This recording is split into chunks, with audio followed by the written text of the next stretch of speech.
Welcome to the next module of the masterclass, where we'll be exploring how to write great content. In the first module, we spoke about writing specifically property descriptions. But in order to be a great real estate and property writer, you also need to tackle other topics in order to add value for buyers. I think blogs are a wonderful way to add education, value, and inspiration for audiences. And so this chapter will be dedicated to helping you write excellent blogs. There are 8 absolute crucial elements of a blog, and every single great blog will include these elements: the headline, the image, the introduction, subheadings, body copy, a conclusion, a clear call to action, and hyperlinks throughout. So I'm going to go into detail about each of these elements, starting with the headline. And your blog's headline is all about making a fantastic first impression. They say that you shouldn't judge a book by its cover, but your readers are definitely going to judge your blog by its headline, and for that reason, it absolutely must grab attention. As well as being a powerful, gripping, interesting sounding heading, it also needs to accurately describe the contents of a blog. There's no point in writing a heading that sounds completely enticing and completely powerful, only to have your readers click on it and be disappointed with the content that's inside. So you need to ensure that your headline accurately and clearly describes what the blog is going to talk about. In terms of word count, on Google, your blog title can get cut down, so it's important to not make it too long, and if there are opportunities to cut extra words out that aren't adding value, then please do so. And as a general rule, try to stick to 12 words or less. You can also include a number in the headline of your blog. Numbers are always a great way to break up words and make headlines more appealing and stand out. And a tip is to not spell the number out. So just have the digit 5 rather than spelling out F-I-V-E. And this is because the whole idea of having a number is for it to stand out against the words. So keep your numbers as digits. Also, when it comes to writing your headline, when in doubt, you can always start with how to. And there are multiple studies that show that a how-to headline is the most gripping and the most effective type of headline. So when in doubt, just write down how to, and you can always come back to it later.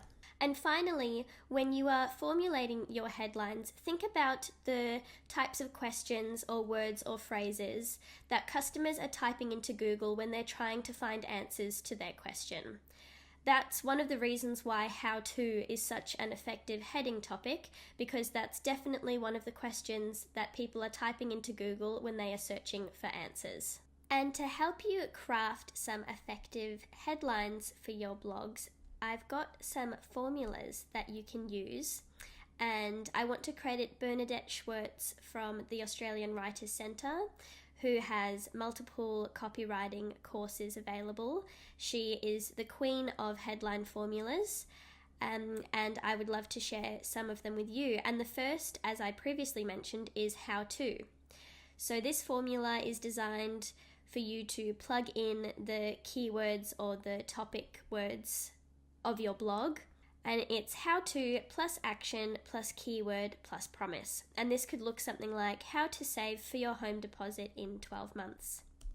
The next formula is a numbers formula. As I previously mentioned, numbers help cut through the words, so it's always great to include one in your headlines. And the formula looks like number plus adjective plus verb plus keyword plus promise. And this could go something like 5 easy ways to elevate your interior design for under $100.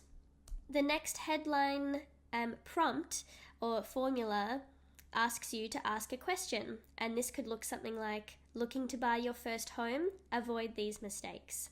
When you ask a question, it prompts a reader to consider that question in their head, and if it's something that's relevant to them, it's going to make them want to find the answer to that question. And finally, an attention target market formula. This is asking you to use the name of your target market in your headline. Attention over 50s, here are 10 big benefits of downsizing your home. Of course, this is designed, someone who identifies as being over 50 years old is going to be, hey, that's me. What more do I need to learn about this topic? And the next essential element of your blog is the image. And you might be thinking, a blog is all about words, so why does the image matter? But it absolutely does. If you imagine seeing 2 different blog headlines accompanied by images, and one of them features a really poor quality, blurry image and you can't really decipher what it is, and the other headline is accompanied by a high quality image that's crisp and clean and it really encapsulates what the heading is talking about, you're of course going to click the blog that has the better image. For this reason, it's absolutely essential that the image you choose to accompany your blog is not only good quality, but it's relevant to the blog topic, and it's something that's going to entice the reader to click on your blog and read more. If you get stuck for where to start when it comes to your blog image, have a think about featuring people. These could be people within your business or people within your community or even your purchases. Featuring your product, featuring local amenity or amenity that is relevant to your blog topic, a location, or also graphics. This could be an infographic or a flowchart that helps to turn your blog's content into a visual way of digesting the information. The next crucial element of your blog is the introduction. And if truth be told, the introduction is probably my least favorite part to write. So if you get stuck on introductions, we have that in common, and hopefully I can help you with some of the following tips. Your introduction is so important because this is where you're maintaining the momentum that you have created with your headline. There's nothing more disappointing than reading an incredible headline only to be let down by a lackluster introduction. So you need to make sure that you're matching the power and the punchiness that you've included in your headline and giving your reader an accurate glimpse into what's going to be included in the blog. To help you create this impact and maintain this momentum, don't be afraid to get creative or emotive with your introduction. You can do this through telling a story or starting with a quote or a testimonial. And probably my best tip, and this is something that I do quite often when writing blogs, if you get stuck on the introduction, don't let that put a halt on your ability to write the rest of the blog. You can always write the key points of the blog, which will help you feel inspired, and come back to writing the introduction last. To help you with your introduction, I have a range of sentence starters to help you open your introduction paragraph. And you're more than welcome to, of course, download this slide or take a screenshot. But some of the sentence starters you could use for your introduction. The truth about something is, let's face it. Have you ever noticed that? If you're like most people, you probably. So please feel free to take advantage of these sentence starters for your introduction, and when you're feeling stuck, refer to them and see how you can continue on. And for even more inspiration, here are 3 approaches for you to write your introduction, and the first is starting with a story. When you relate real-life experiences to the topic at hand, you're enabling your reader to be able to personally connect with the material. This can be a personal story that's about a purchaser or about yourself, or it can also be an industry-related story. And this helps to create an emotional connection between the reader and the start of your blog. You can also start with a fact or statistic. As I've previously mentioned, numbers help to cut up the words, but facts and statistics also help to add credibility to your blog and prove that you've done your research and you're aware of the facts and figures, making your blog appear all the more reliable.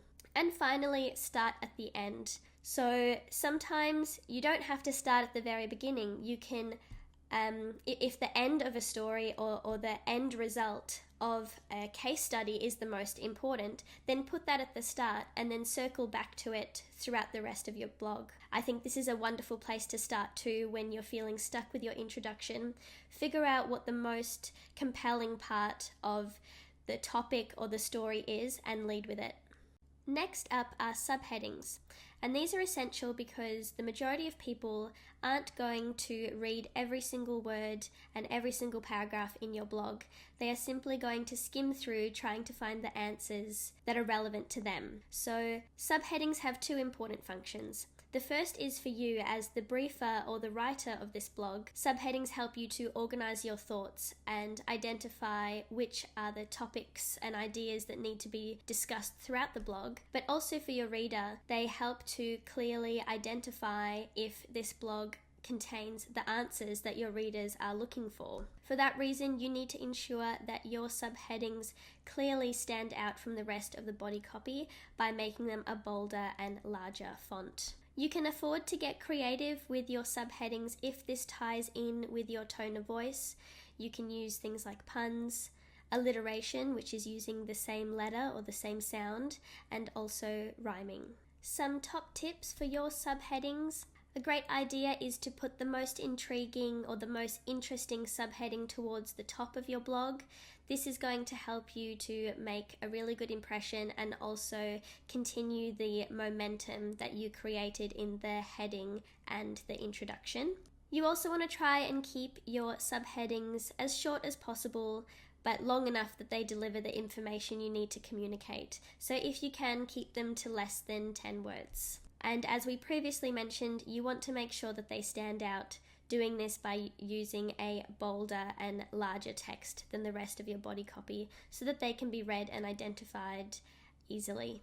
And now we're on to the meaty stuff, which is your blog's body copy. And the most important thing to remember here is that you want to add real value for your readers. Of course, they have seen your blog's headline and clicked on it to learn more, so it's essential that you are delivering on that promise you made in the headline throughout your blog's body copy. You also want to ensure that you are solving your customers' problems and answering their questions so that they feel genuinely educated and informed after reading your blog.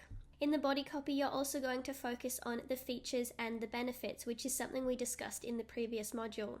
Whether you're talking about your services, your business itself, a product, or an industry-related topic, you always want to look for ways to expand on the benefits and the effect that this has on your customers, rather than simply focusing on the features.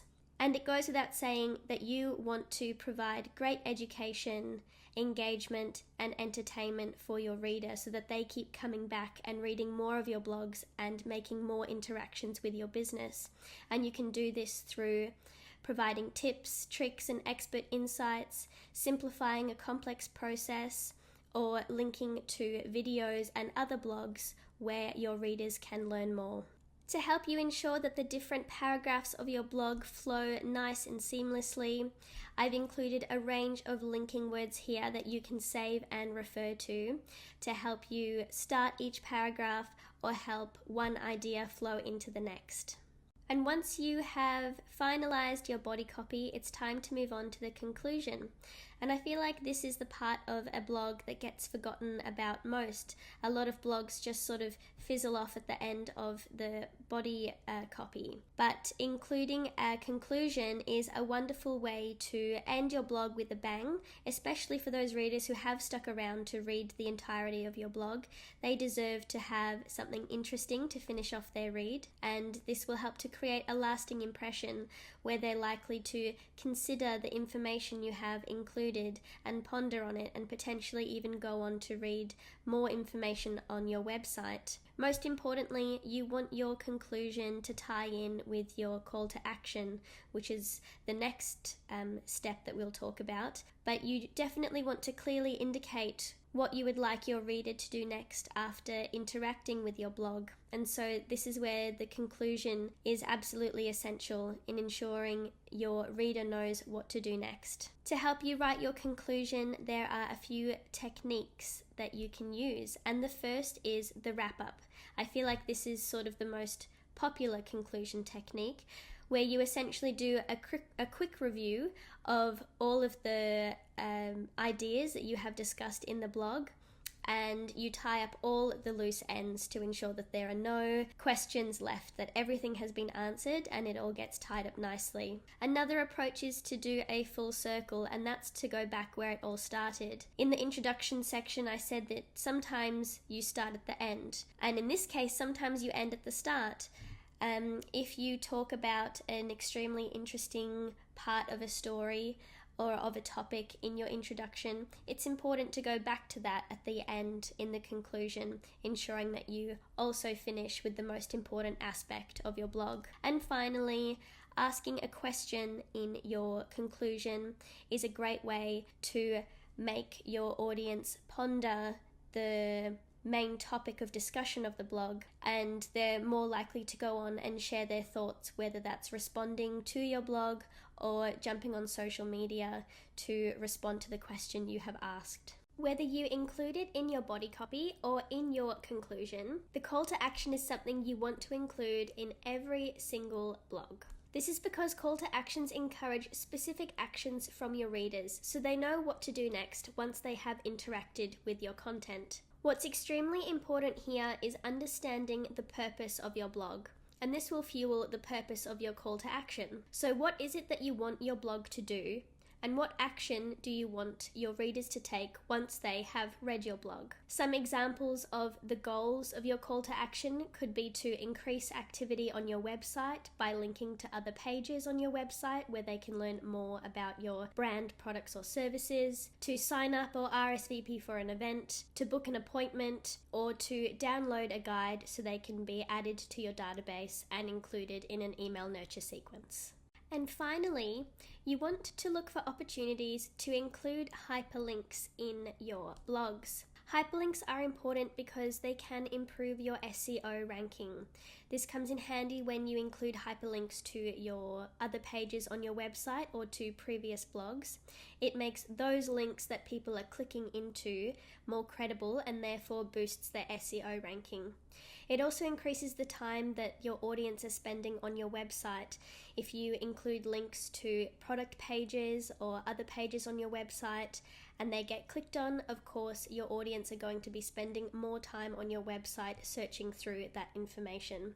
And finally, including hyperlinks that elaborate on the information you're talking about in your blog better helps your audience to find the answers that they are looking for and essentially gives them a great experience. Some examples of the places you can hyperlink to in your blogs include other blogs that you have written in the past that are relevant to the topics, products, your master plan, landing pages where they can register for an event or download a brochure or a guide, and also to your social media pages.